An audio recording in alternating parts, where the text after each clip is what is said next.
एक समय की बात है, गौतम बुद्ध अपने शिष्यों के साथ एक गांव में आए। गांव के लोग बुद्ध की शिक्षा सुनने के लिए बड़े उत्साह के साथ आए थे। उनमें से एक किसान भी था जो बहुत दुखी और परेशान था। उसकी फसलें बर्बाद हो गई थीं और परिवार में भी काफी परेशानी हो रही थी। वह किसान बुद्ध के पास आया और बोला, भगवान, मैं बहुत दुखी हूं। मेरी फसलें बर्बाद हो गईं, परिवार में परेशानी है और जीवन में केवल दुख ही दुख है। कृपया मुझे इस दुख से मुक्ति दिलाइए। बुद्ध ने बड़े शांतिपूर्वक उसकी बात सुनी और कहा, क्या तुमने कभी देखा है कि इस संसार में कोई ऐसा व्यक्ति है जिसे कभी कोई दुख नहीं हुआ? किसान ने सोचा और फिर जवाब दिया, नहीं भगवान, ऐसा कोई व्यक्ति नहीं है। हर किसी को किसी न किसी रूप में दुख झेलना पड़ता है। बुद्ध मुस्कुराए और बोले, यह संसार ही ऐसा है। दुख और सुख इस जीवन के दो पहलू हैं। अगर तुम केवल सुख की ही अपेक्षा रखते हो और दुख से भागते हो तो तुम हमेशा परेशान रहोगे। किसान ने पूछा, तो फिर इस दुख से मुक्ति कैसे पाई जा सकती है?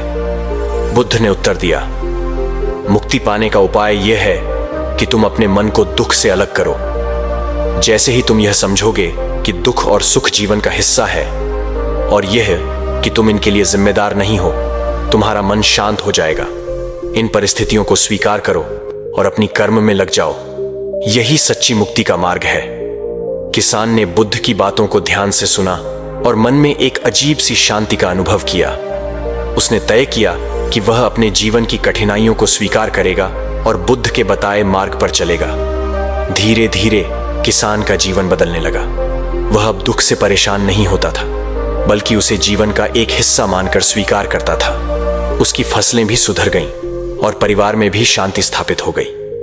कई साल बाद जब किसान वृद्ध हो गया तो उसने अपने बेटे को बुलाया और कहा, बेटा, अब मेरी उम्र हो गई है और मैं इस संसार से विदा लेने वाला हूं। लेकिन मैं तुम्हें एक बात कहना चाहता हूं, जीवन में कभी भी दुख से भागने की कोशिश मत करना।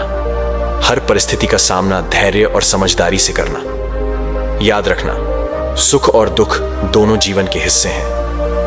किसान का बेटा अपने पिता की बातें ध्यान से सुनता रहा और उसने उन्हें अपने जीवन का आधार बना लिया। कुछ ही समय बाद किसान की मृत्यु हो गई।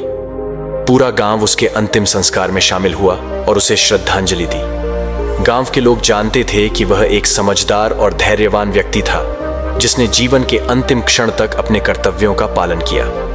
किसान के जाने के बाद उसका बेटा घर का पूरा पालन पोषण करने लगा।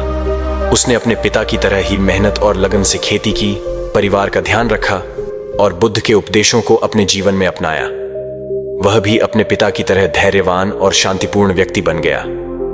समय के साथ किसान का बेटा भी गांव के लोगों के बीच एक सम्मानित व्यक्ति बन गया। लोग उसके पास आते और जीवन की कठिनाइयों के बारे में सलाह मांगते।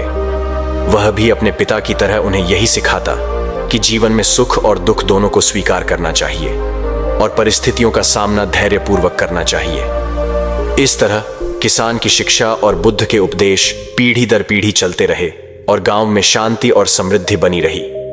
किसान का बेटा अपने पिता की शिक्षाओं को आगे बढ़ाते हुए अपने परिवार और समाज का अच्छे से पालन पोषण करता रहा और उसने यह सिद्ध कर दिया कि सच्ची शांति और संतोष मन की स्थिति पर निर्भर करते हैं, न कि बाहरी परिस्थितियों पर। दोस्तों, उम्मीद है कि आपको इस कहानी से एक अच्छी सीख मिली होगी। यह कहानी आपको कैसी लगी, हमें कमेंट बॉक्स में कमेंट करके जरूर बताएं और साथ ही इस कहानी को अपने दोस्तों के साथ जरूर शेयर करें ताकि उन्हें भी इस कहानी से कुछ सीखने को मिल सके।